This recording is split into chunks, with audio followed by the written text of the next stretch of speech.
This is Daniel, your Game Master and Master of Ceremony. This is Tori, and I play Dooley. This is Sorcerer, and I play Ty. This is Becca, and I play Mirgrat. And this is Odyssey, a Babylon 5 story. Welcome aboard.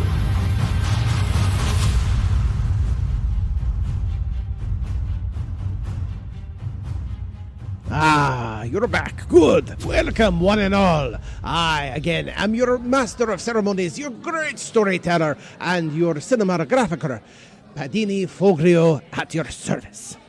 Now, when last we left the Odyssey, as we were telling the story, you remember the story? Do you remember it? I know you remember it in the back. I saw you last time.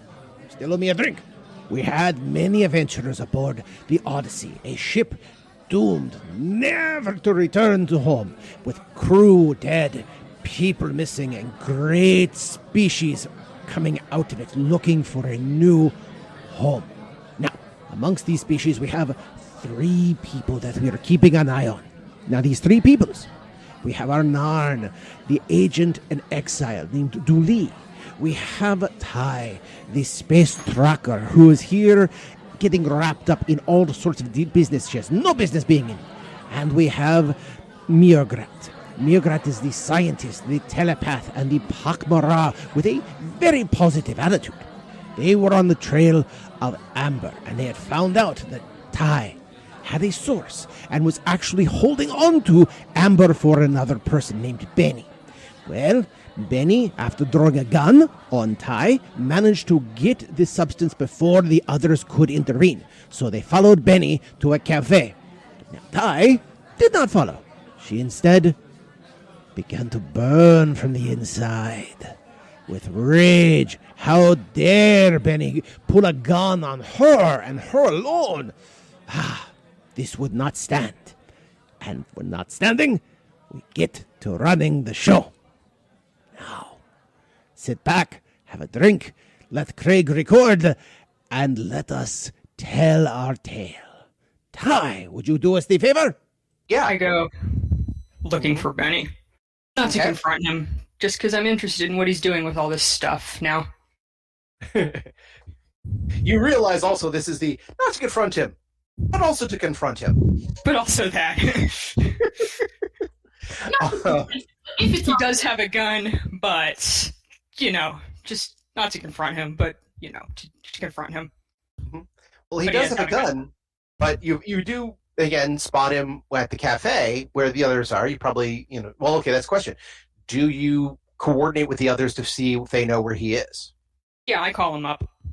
Okay. And say, oh, where are you all? Did you keep track of Benny? It's been a few minutes, so... Yeah, we've got him in sight. We're watching him now.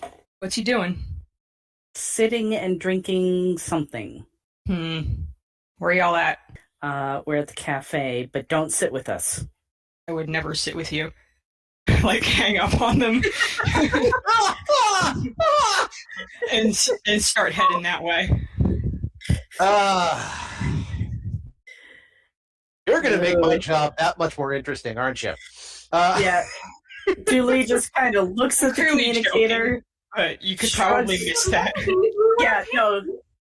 She has no idea if you're joking or not. She kind of looks at the communicator, shrugs her shoulders, and puts it back in the pocket. And I'll turn to Mirgrath and say, yeah, Ty's headed this way, but we have to pretend we don't know her. I told her not to sit with us. I'm not sure she's upset at that or not. Odd thing. Sorry, Becca, go ahead. And am employing subterfuge. Sorry, say again, Becca?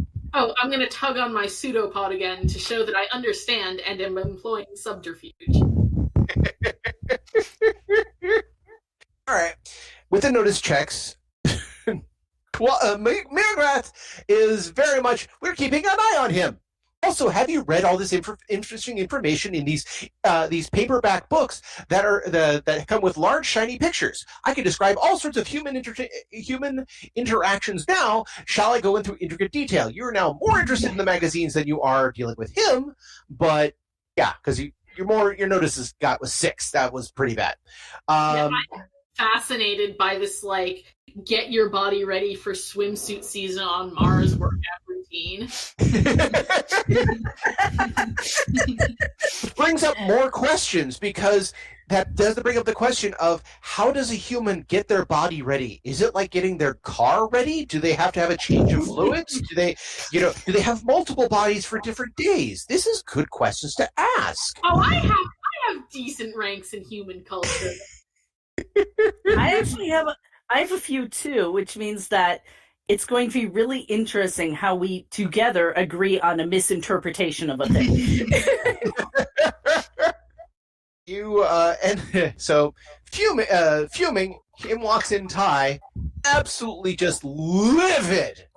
You have basically spent going from your room to this place, Just thinking getting of the fact- riled up. Yes, you're just fuming because somebody drew a freaking gun on you. And not just that, somebody who knew your name, who worked with people you know. Now, granted, one was the dick, which is your ex, but still. Just a whole group of people I don't like. Exactly. And here he sits, drinking hot jala.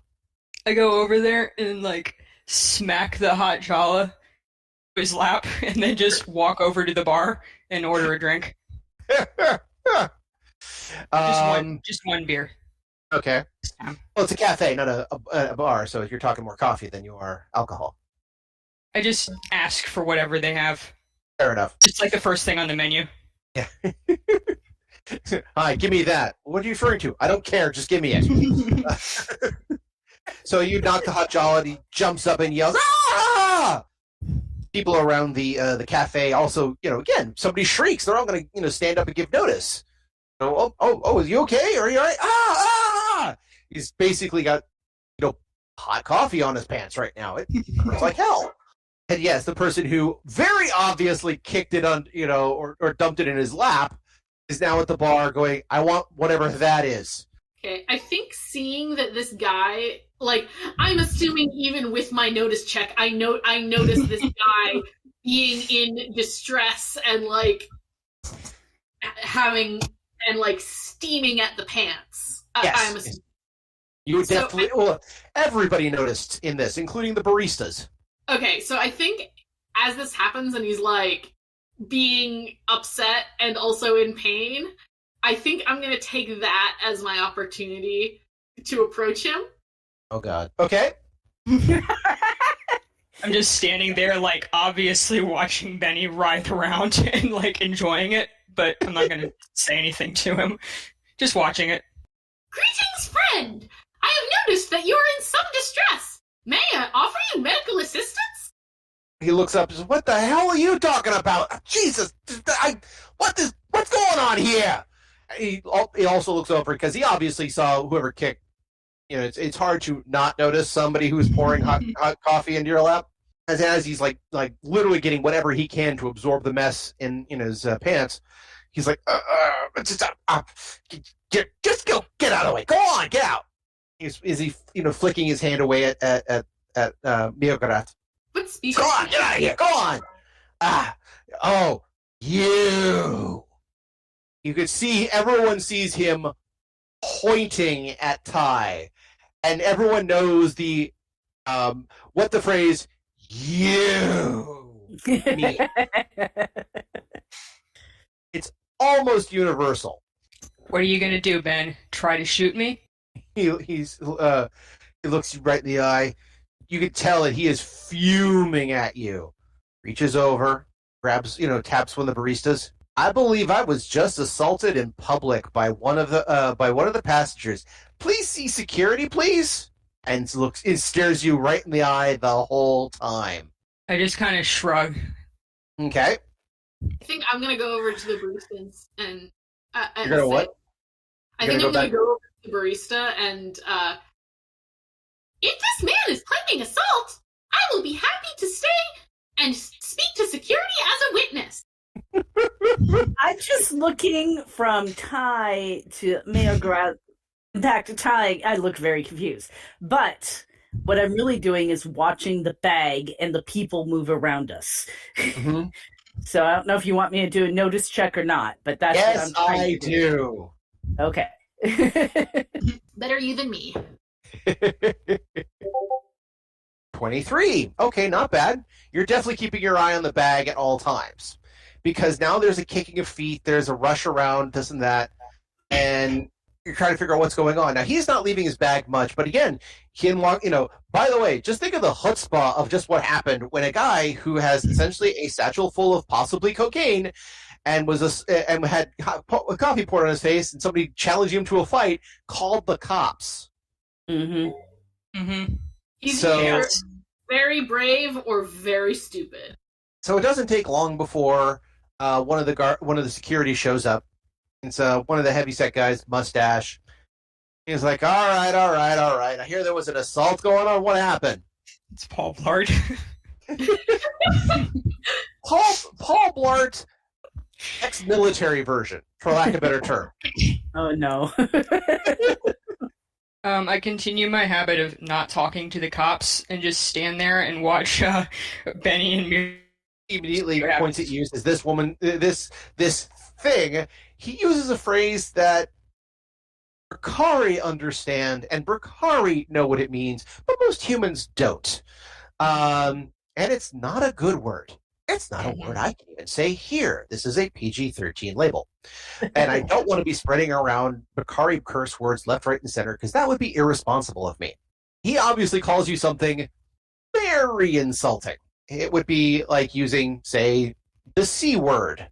He basically this one a porn car. I don't know what's wrong. I did her a favor a while back, and now she's doing this. I think she's mad at me, and this is how she takes it out on me. Well, I got burns here, I got this, and I got that, and he just starts rambling on and keeps pointing constantly at Ty.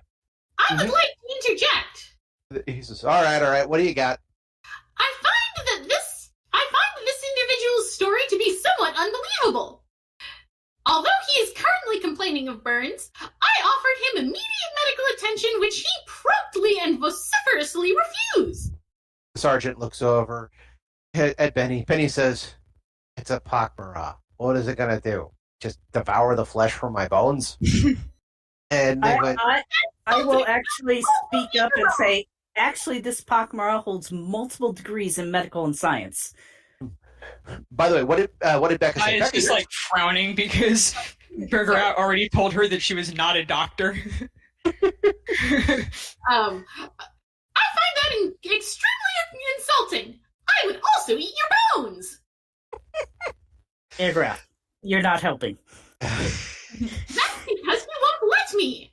Yes, as Ty, you mentioned that after you pointed out to Margaret that she's not technically a doctor, technically. Oh, I don't say anything. I'm just like standing there, like frowning a little bit, like I thought you weren't a doctor. But I don't talk to the cops or in front of them if I don't have to, so I'm not gonna actually like voice that out loud. So it says, "All right, sir, let's get you to the med, get you checked out." He actually points at one of the other people with him. Frankie, can you talk to? He points at Miograt and that one there. Point to the Miograt there. Get her statement, and then if anybody else get statements for everybody else here. Just get a quick once over, and then he looks over at Ty. You and I, however, have a nice conversation ahead of us. Mm-hmm. Shall we? I just shrug and go along. Okay. I'm still watching the bag. Okay. Give me a notice check for Dooley. 28. Not bad. Hell yeah. All right. In the commotion, somewhere along the way, as Benny gets up to leave and things like that, you notice that Benny doesn't actually make a grab for the bag. He just kind of lets it sit there. Okay. He gets up. He heads over to Medbay. Oh, whatever. Give me another notice check. Ooh, 30. This is where it gets interesting. It's very interesting because you're keeping an eye on the bag. You're like the only person in this entire thing who's keeping an eye on the bag. It's like, okay. There it goes. Like literally as a cluster of people gather around as they exit the cafe real quick, the bag just like, boom, gone. And it's almost like magic. Like it goes behind one side of a tree and doesn't come out the other side. a tree that's obviously too thin for it to hide behind. Yeah. And just almost like, boom, and it's gone. So, but you of the 30, however, look around, going, wait, there's somebody there. And you notice that there's another human, this time female, who seems to be walking with a male. They're both very well dressed. She's holding the haversack. It looks very much like the haversack. You think it's the same one. All right, so I'm going to turn to Meograth and say, "Oh, look, we're not needed here. Let's go shopping." And grab an arm or tentacle or something and pull. I would suggest arm. Well, are you wearing like the shambling mound of robes that they have? So yeah, I will. Does actually have an arm slot, so they actually sound like a. So I will grab the arm and tug, and say, "Let's go." To which the hey, we're taking statements here. If you don't want to give your statement, that's fine. You're free to go. This one offered the statements. She'll get back to you. We're in the middle of something here. Yeah, I say, okay, room 212, 5th floor. We're going. Sorry, I don't to give my statement, but also to show my friend the newest selections of swimwear. the human just kind of takes a moment, shudders for a second, and he's like, okay. Still going to get a statement. If you want to go, that's fine. Were you just telling the numbers to... My room. The room to who? Who were you telling it to? To the cop. Okay. And he says, yeah, this will just take 5 minutes. And he asked for what Meograth saw, which, as you said, you saw just like... But I'm not going to let that person out of my sight who grabbed the bag. Mm-hmm. So now you have a choice. I'm leaving. Got it. We'll get to you in a second. Meograth, just quickly, basically, what do you tell the guy, like within like 60 seconds? I tell him that I didn't see what events happened to get this guy with a lap full of hot jala, but I did see him. I did immediately offer him medical attention, which he refused, and he didn't start talking about his injuries or assault until he saw a person at the bar whom he obviously disliked. Okay. That you take a little bit in Meograth's way, of course, is always very, high-pitched, happy, and probably a little extended rather than just simple, straight to the point. So this takes a few bits. Yeah, I mean, I would do it in the Meograth voice, but you asked for a 60-second rundown. Exactly. Perfect. For Ty, however, there is something that you mentioned to me earlier that you have not mentioned since, and this is going to come up right about now. Mm-hmm. So I'm going to need you to roll a... What is it? Is that subterfuge or... Let me double check this real quick. Mm-hmm. It's either subterfuge or intrigue. Let me check. Why? Because you mentioned something from the end of the episode last week, which has not come up yet. But now that you're being essentially dragged off by the cops, there is... Totally worth it.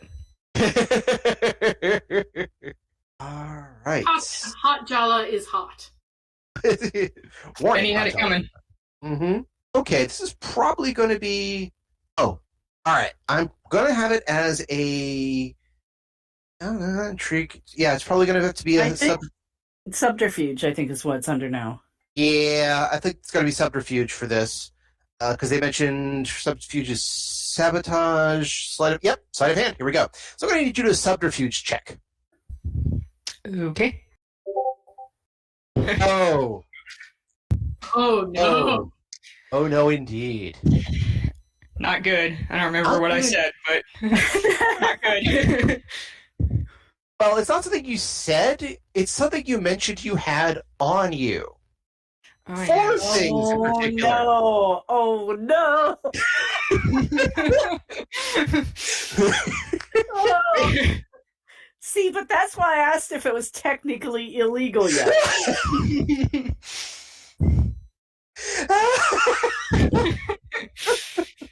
Ty's having a good day. gun thing, the book thing. Turned out fine. Someone was singing to you. They were probably drunk, but they were singing. Yeah. So, The serenade. It's going well. well, you did have a fun time the day before. That part's good. Ty is being dragged off to the security office to have a nice conversation. Julie is off to follow the bag.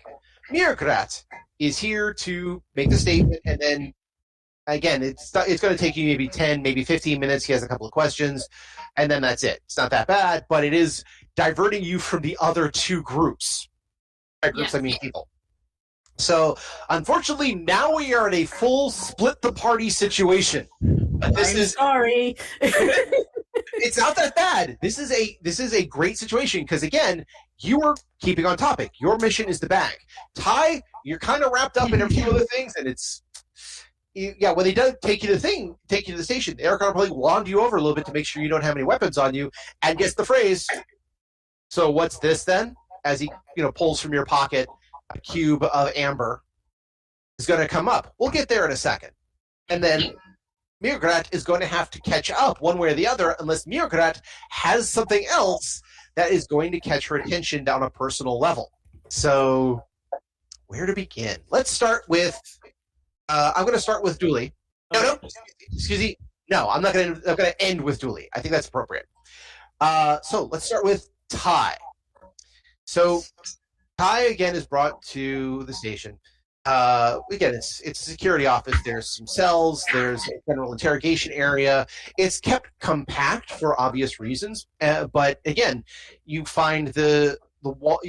There's a large wall for security, which is a lot of readouts and cameras and this and that. There's a person on deck whose literally all job is to just put down things in a book. And it's like, all right, okay, who is this?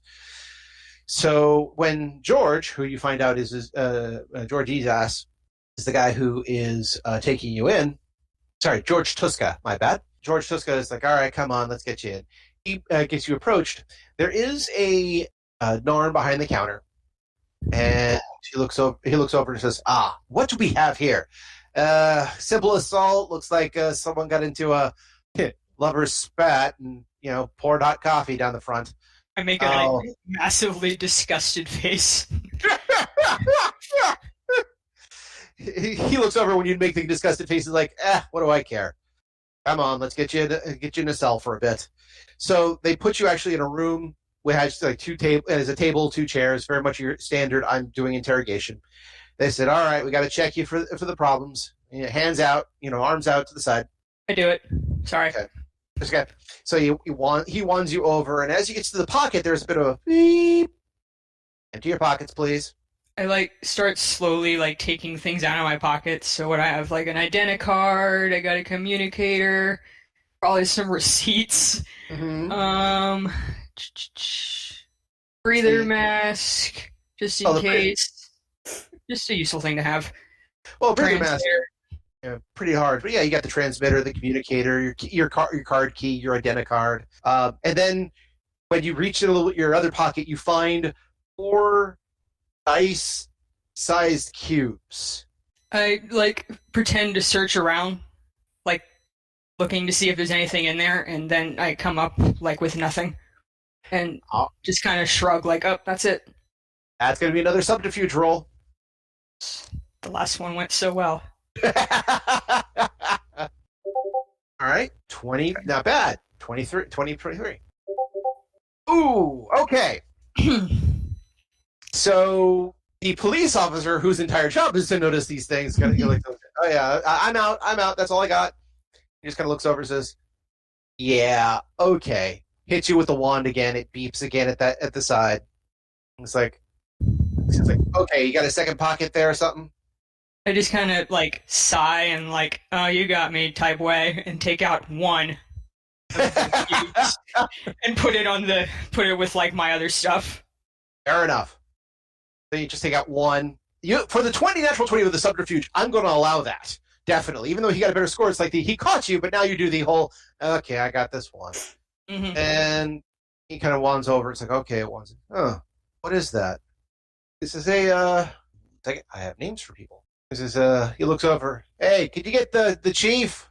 The Kali? Can you get Kali for a second? Arm behind the counter says, just a moment.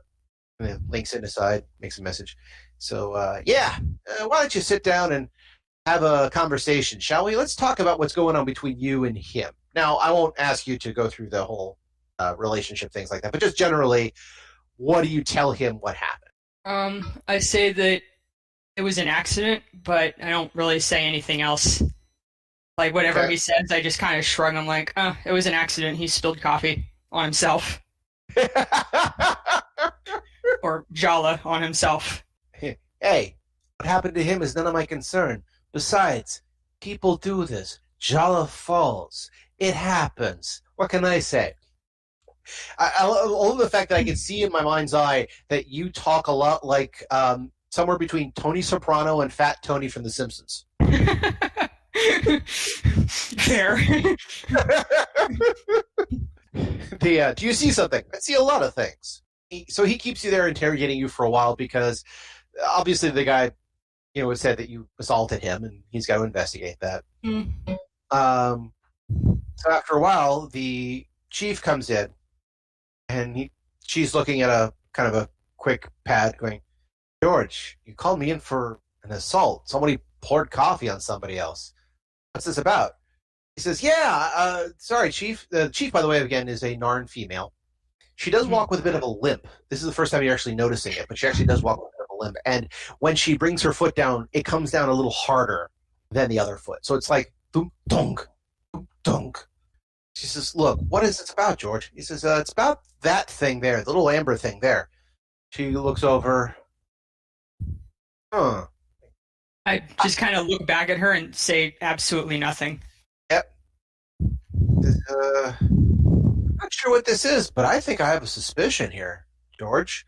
So, she just turns to you and says, so was this guy your dealer? A what now? Dealer. I don't understand that word. You're going to have to explain it. I'm clearly doing the bare minimum to not piss anyone off while also, trying not to say anything important. That kind of deal. Yeah.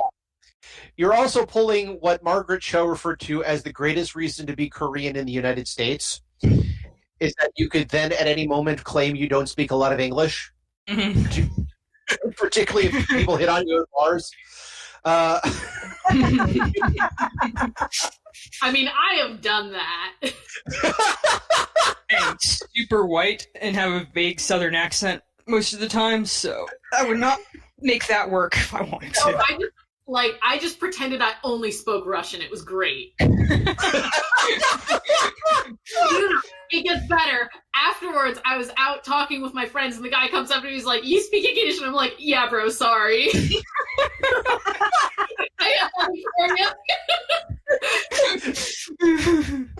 Well, that's better than my plan.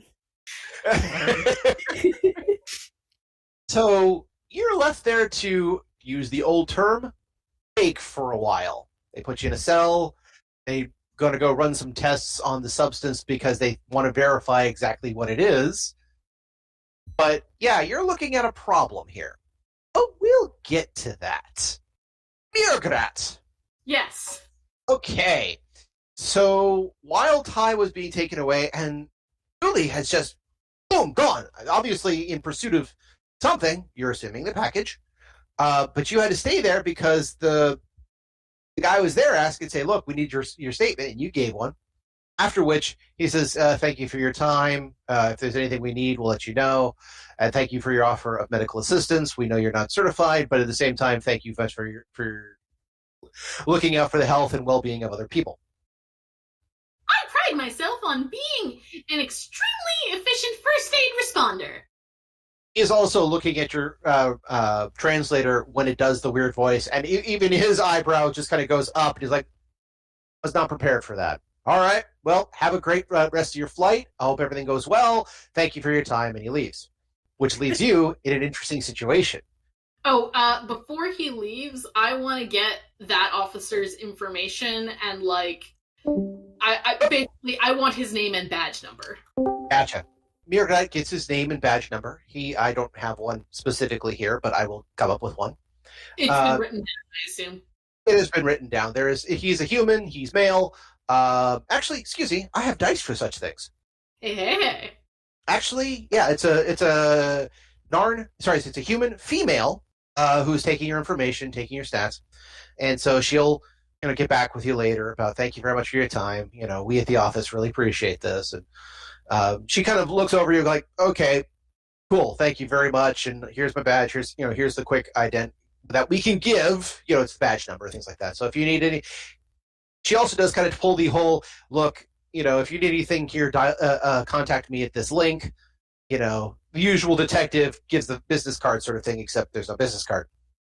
Okay, yeah. Like, part of this is so I know, like, where to go to find Dooley, because, not Dooley, sorry, Ty, because, like, I assume that she's going to be taken to whatever, like, security station on the ship that this particular officer is based out of. And also, I'm doing the thing where my friend has been taken into custody. I want people to know that there are people who are keeping an eye on the situation. Gotcha. Clearly cares about Ty a lot more than Ty cares about Margaret. It's nice.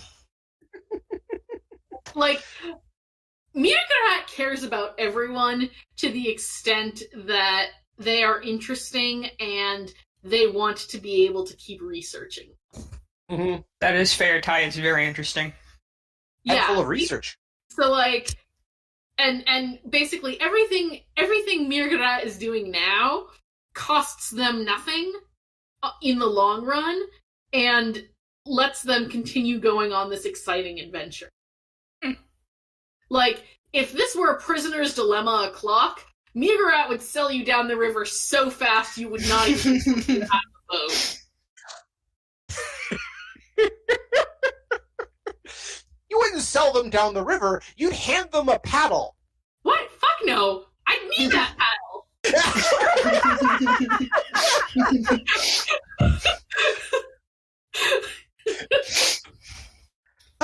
So worry not, Ty. This sorcerer. This actually, in cinematic fashion, will be resolved. You are not going to be in jail forever.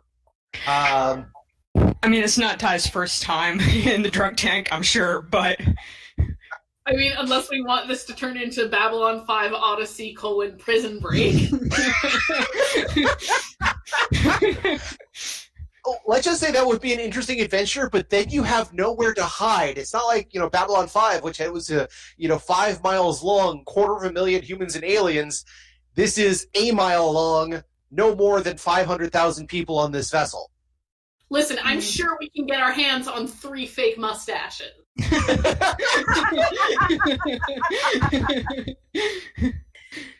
Sorry. And by the way, sorry, 50,000 people, not 500,000. I just made it. Mirgrat is got the information, got that, and is going to go investigate what's going on at the police station. Yes? Yes, and while I am on my way to the police station, I'm actually going to get on my comm to the diplomatic mission on board the Odyssey for the pak'ma'ra, and I'm basically just going to leave a message saying that one of Dooley and Mai's assets on the Amber investigation has run into some trouble with stations or ship security, and so I'm gonna give them like a quick rundown of how Ty has helped us so far, and also where she is being held, and I'm going to give them any information I have on Benny as well. Gotcha. So I want to be prepared to play the diplomatic card if it comes up. Gotcha. To get Ty out of the situation and to otherwise keep your race informed about what's going on. Yes, and because, like, at this point, Ty is one of our better links to the criminal underworld, and I feel like she is an asset that should be protected. Okay. By the way, just to let you know, the ambassador on board is known as Geb Bimel. Geb Bimel, okay. So, yes, I'm going to leave a message at Geb Bimel's office explaining that situation. Okay. So, That's going to take a little bit of time, but that's fine because, again, there's going to be plenty of time for interrogation going on with Ty, as well as Ty spending time in what is essentially the drunk tank without the drunks. Not quite isolation, but you're in a cell. There's no getting around it. You're in a cell. So while all that's happening, Julie, it is now your go. Yes. All right. So I'm going to need you to do. It was a stealth, so you can track. Okay. 23, not bad. I'm just going to roll on my end, just kind of subtly. Okay. The couple who have the bag, very well dressed, by the way. Not like more well dressed than is befitting the second class station, but not like I screams I deserve to be in the first class station.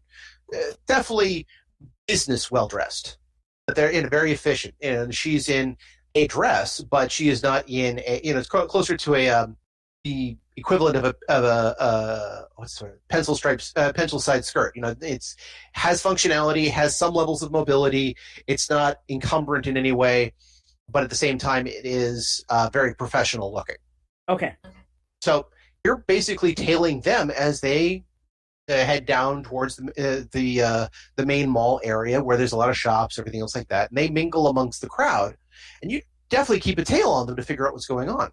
After a while, they do actually head into the steerage section, which is a little unusual for someone that well-dressed to be in. But not too many drugs. There's that. Eventually, they encounter a group of very large humans, that look like they had been taking steroids since they were a zygote kind of humans. They have a neck. It's in there somewhere. So, but definitely, they're if they crack their knuckles, you could hear it from 2 parsecs away. They eventually come over, and here is probably what I'm going to need to, since we don't have listen, we have notice. I'm going to need to notice check as you try to overhear the conversation. No. Oof. 14. You hear a couple of words, and you mostly get the idea of what they're saying. You can hear, and you're also being good about being subtle and behind, as it were. There's talk of, we have acquired what we need, yada, yada, yada, yada, yada, yada, yada, yada, yada. It's about time, yada, yada, yada, yada, yada, yada, yada, yada. Yeah, I want to see, yada, yada, yada, yada, yada, yada, yada, yada, yada, yada, yada. I think, yada, yada, yada, okay, yada, yada, yada. Oh, by the way, yada, yada, yada. Ah, yes, of course. Right this way. Again, the guys with the big hands, and maybe it's a neck, maybe it's a thorax in the wrong place, escort these guys through to an alien sector in the steerage. I'll need another stealth check as you continue to, I'm assuming, continue to track them. Yeah, I'm going to follow them as long as I can. Okay. That's a good 15. Okay. Just keep the suspense. All right. Eventually you see them, and they actually head to an area of a human habitat, but it's kind of a human-alien mix. It's, for lack of a better term, part of the steerage class where people don't care anymore. Mostly you'll find a lot of here are the mostly human steerage. So you're going to find Bakari, you're going to find Narn, you're going to find a human, but you won't necessarily find Drazi, you're certainly not going to find pak'ma'ra here. You're probably not going to find Abai here, or Vri, or anything else that is a methane breather. This is definitely the things that, for lack of a better term, they get along in their poverty. Okay. They eventually go to a door. The big guy kind of, taps the chime card. There is a chime and says, "Us, we have some people who would like to talk to you." Door opens. I'm going to hang back in the corner, or in the hallway, and give my best appearance of someone being completely zoned out of their gourd. Okay. Just kind of sit down on the floor and stare up at the ceiling and occasionally jerk my head around like I'm seeing things. Go ahead and give me a bluff check. Okay. Okay. 15. Not great, but it's not a bomb. Yeah. So you kind of do the whole, I'm high, ooh, look, the colors, ooh, the colors. The guys with the satchel go into the door closes behind them. You're not alone in the hallway. There are people who are just kind of wandering about, or like you, just kind of sitting on the floor, not looking like they're stoned, but just kind of looking like they have no place else to go. Okay. And I'm just going to wait for that door to open again. I'm also trying to make note of where I am. Most places have some sort of designation in the corridor. Yes, they will tell you exactly what sector and which floor that you're in. However, I did not design this information, so I can't tell you that. And that's fine. I'm just making note of it. So Gotcha. So you can find your way back here again. Yes. Gotcha. Okay, no problem. I have more world building to do. Damn it! Sorry. Okay. I barely understand what this ship looks like on the outside. And inside I'm drawing from a lot of inspirations that I've been to, so I'm just kind of running with it. But yeah, so you get the idea that you're definitely the steerage area. You're not far from cargo, actually. There's a whole section for cargo that is meant specifically not in the I have luggage with me, but more of this is stuff for the planets we are going to, whether that be food supplies, medical supplies, building supplies, that is kept in pretty much vacuum seal storage in the ship. It's like a freight car on a train. Yes, pretty much. Like I said, because this is being used to transport crew and colonists for the new planet, as well as vacationers and sightseers and diplomats, they do have a very large section of the ship devoted to nothing but stuff the planet's going to need. That's kind of where you are. So if this was a train, you would not quite be in the caboose, but you're not far from it. Yeah. Okay. All right. So yeah, I'm just literally waiting until they come out of that room. Okay. I'm hoping there's not a back way. Fair enough. So you wait there for an hour or two, after which the couple emerge again. They give me a notice check. See if you can hear their conversation on the way out. 25. Not bad. Okay. So I'm here. Yeah. They come out. The woman looks over and says, "You can thank your master for his business, and we and our associates will be more than happy to work with you again in the future. If you have any need of us, you know where to find us. And in fact, we will keep an eye on things. And if you need us, we will find you." Big guy kind of goes, our boss says thank you for your patronage and says we are understanding about the situation, but we will need more of the product soon enough. He says, of course. What race is the person talking to them at the door? They're all human. They're all human. Okay. The guy with no neck is human. He's just built like a linebacker that has not figured out how to say no to certain chemicals. But the couple there, they look very human, very, very much, how to put this? They look like people who would one day become C-level executives, but they're not there yet. Okay. But rest assured, they will be. Bright young corporate things. Mid-30s, probably. But yes, very corporate, very, like I said, very business dressed. Not like Gucci everywhere or Armani suits, but, definitely, it's not Armani. They're wearing Periellis. So they shop at Macy's. The nice part Macy's. Right. Yeah. But they are not carrying the haversack with them this time. And then when they said, yeah, we'll be more product, of course, we'll understand this. We will get back to you. But please remind him, we do have an accord that we need to abide by. He's like, yes, of course. Thank you for your time. They both bow kind of graciously. Thank you. Have a good day. They then step back. The door closes. All right. So technology question. Go for it. We have communicators. Is there anything on that communicator that might take a picture? No.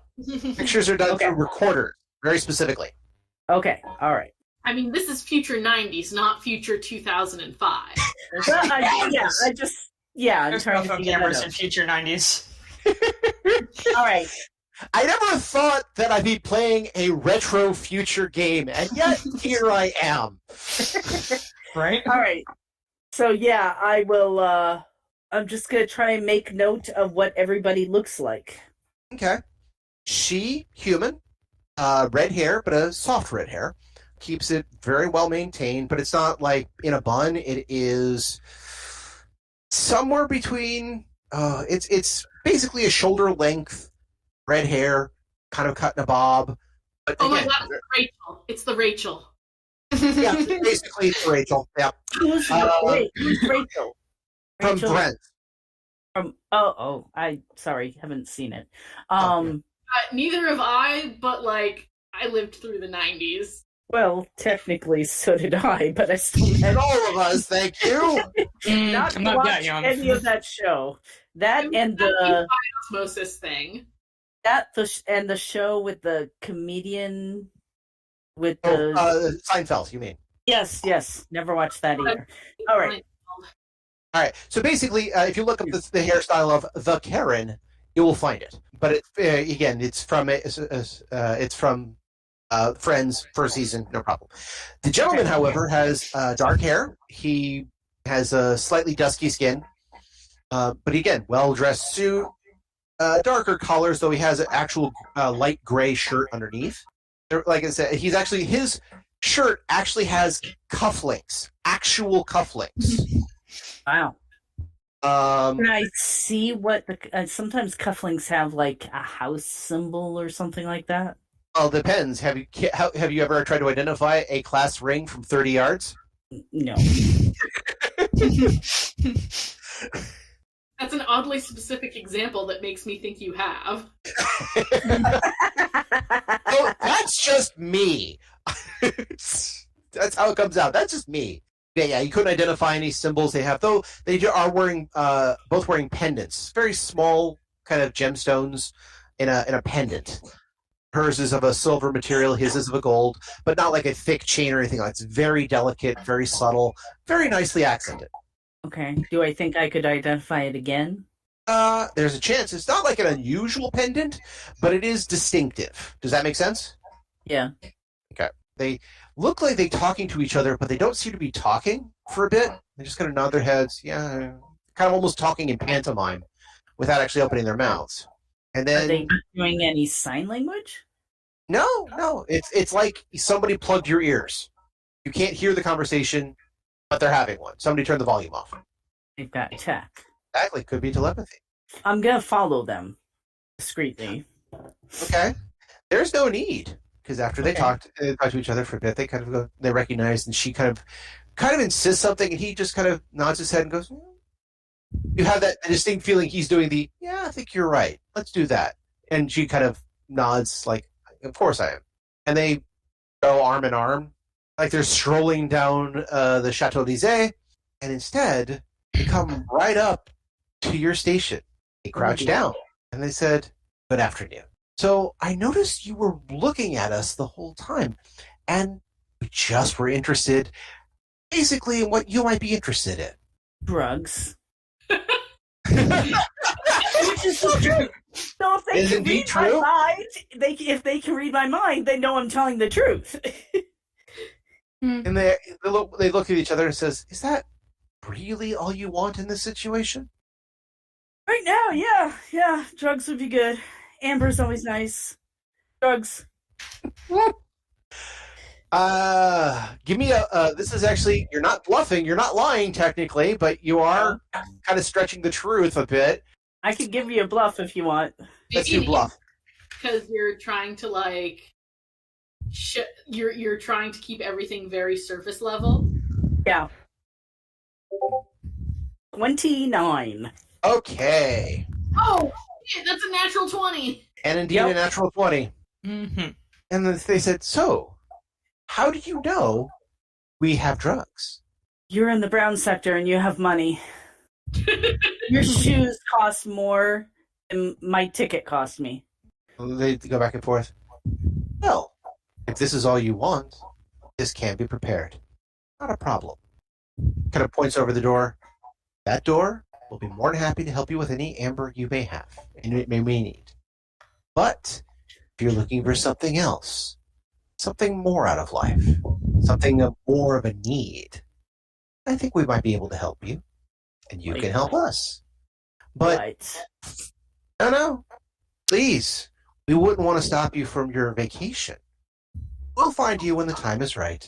In the meantime, he literally takes out a credit chip for basically 200 credits, kind of drops it in front of you. I let my eyes bug out. Says, that should get you a couple of good hits. Please, enjoy. In the meantime, they bow. They both bow. She actually looks over. In the meantime, enjoy yourself. We'll keep an eye on it. We know you're going to keep an eye on us. They kind of once again nod their heads. See you around. And arm in arm, they stroll down the road, down the hallway. Yeah, I just really confused. Dude, I think you just got recruited by Scientologists. Yeah, I'm not sure what they are. Creepy. Okay, give me a notice check. Not good. 14. I'm trying not to be confused. All right. Bad roll, but okay. So I literally just picked up the card that is labeled plot twist.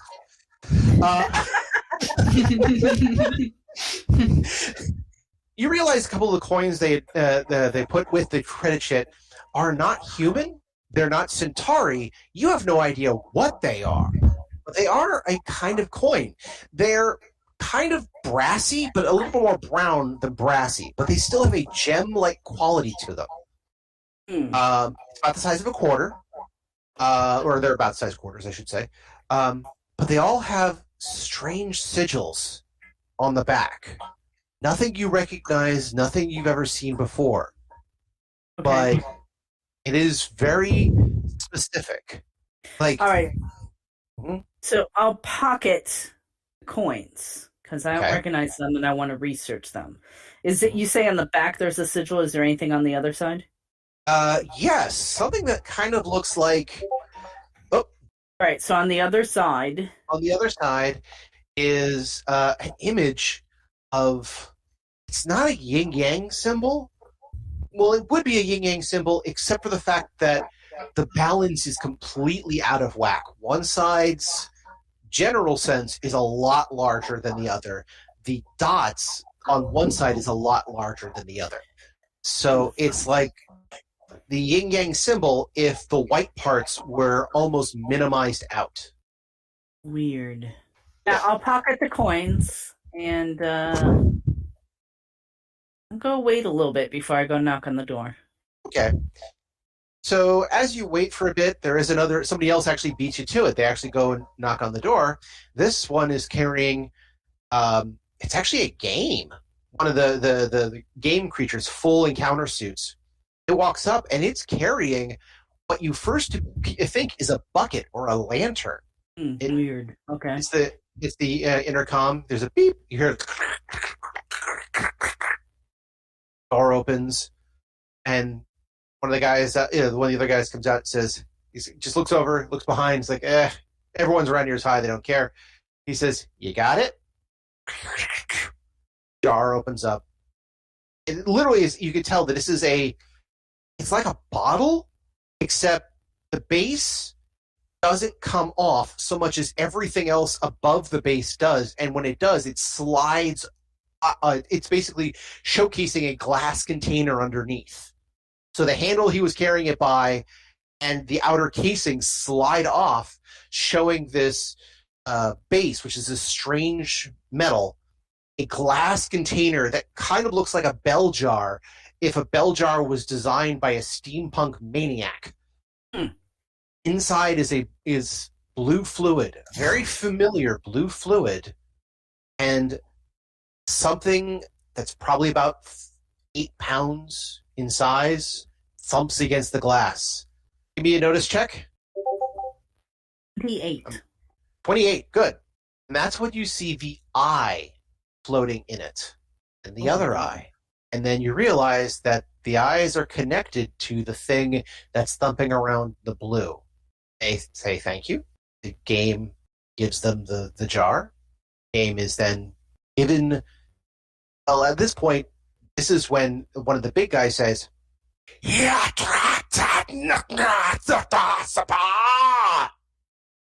some language you've never heard before, but it itches the back of your brain. Not as in the I know that, more like a physical itch at the back of your brain. So they might have some psionics to them. You don't know, but it's possible. Game takes it, takes the thing, puts his hands together, raises them, and then leaves. Right about then, some other junkie, for lack of a better term, comes over and says, "Hey, this is my spot. Move it." Huh? Yeah, okay, fine. Whatever. And I get up and I'll go to the door. Okay. So you get up to the door. Do you hit the chime? Yeah. Door opens.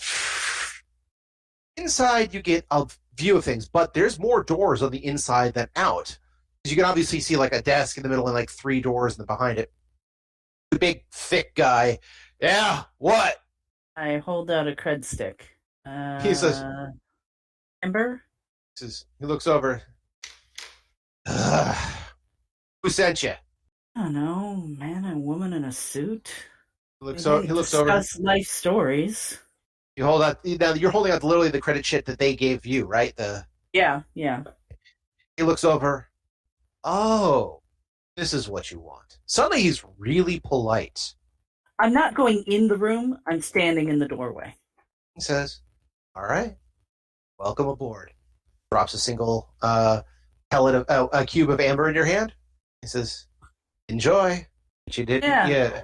But just to let you know, if you don't go the normal way, we will throw you in the. It will throw you in the fusion reactor next time. Huh? What? I'm sorry. What did he say? They'll throw me in the what? He says, "That's great. Thank you for the business.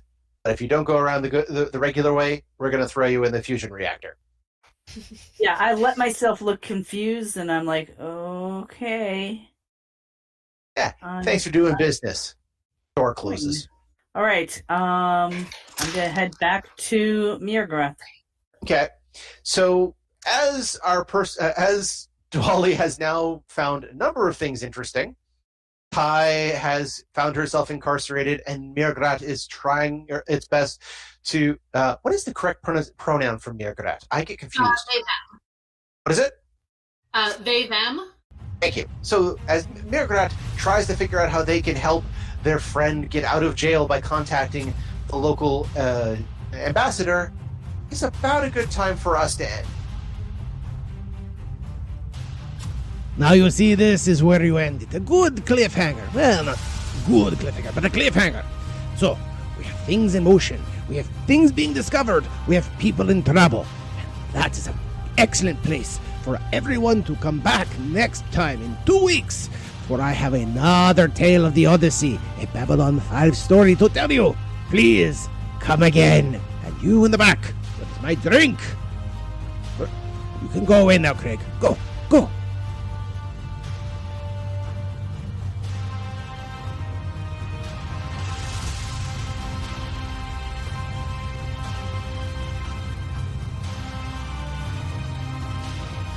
And that's where we end this week. I want to thank everyone for joining us. I hope you will continue to join us every 2 weeks for another episode of Odyssey, a Babylon 5 story. If you have questions, comments, constructive criticism, or just want to say hi, then you can find us at temporalplaygrounds.com/Odyssey or email at temporalplaygrounds@gmail.com. Babylon 5 was created by J. Michael Straczynski and is owned by Warner Brothers Domestic Television. The Babylon 5 role-playing game was produced by Mongoose Publishing utilizing the OGL Open Gaming license of D20. Our theme music was composed by Evan King. The song Titan Striker is available on YouTube, social media, and at evankingmusic.com. Please see his website for more information. Again, I am Daniel, and I thank you for joining us on this adventure. Good night, and keep dreaming.